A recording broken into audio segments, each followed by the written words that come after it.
happy Friday. Playing on a little hot rod. Now this thing is tidy. Now I'm talking proper tidy. But I've got one gripe. Now this came in with a leaking transpan. They've tried resealing in a few different ways beside the point. I've just noticed something else, and this can cause a lot of issues. So when you're setting up aftermarket things, make sure you know what you're doing. If you're not sure, find out, do it properly, and things will last forever. Anyway, here we are.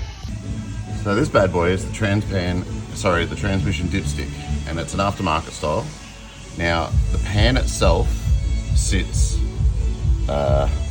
not even that much lower than here. So I don't know if you can see that, but kind of doesn't make any sense, does it? So I'm going to show you where it should sit. So I'm just going to pop the stick right out because it's nowhere near where it needs to be. And we'll go back under here. Now you can see that there. Now this, the full mark is there where my fingernail is. That should be relatively close to here, because you want your full level when it's hot to be up just above the gasket line. So I would say it should be about there. Now look at this.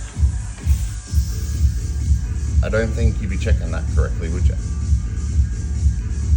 The main reason I started looking for it was when I went to put the pan back on, it clinked obviously, but there was also a lot of clutch material attached to the filter.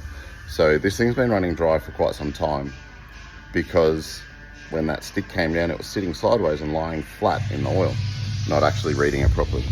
Well, I thought I'd show you how I'm going to adjust it. So I've just drawn a line on there with the Sharpie where the fill mark is, because it actually sits backwards. I'm going to sit it to there, and that's pretty much where I want it. I want that all to be full of fluid.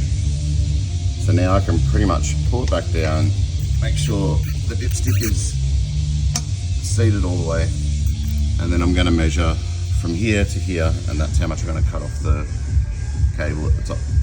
So what's that? 55 mil, too long. So this is a simple style. You basically undo that little grub screw, the cable will pop out. So all I'm going to do is line that up there, go to 55. Now if you haven't got a set of these, this is amazing, but another way you can do it is you wrap that in tape and then cut it with a grinder.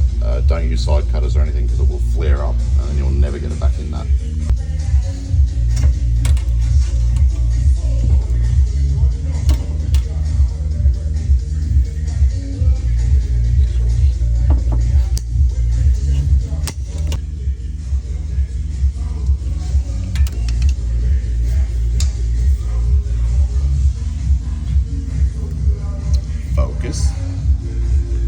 Pretty happy with that.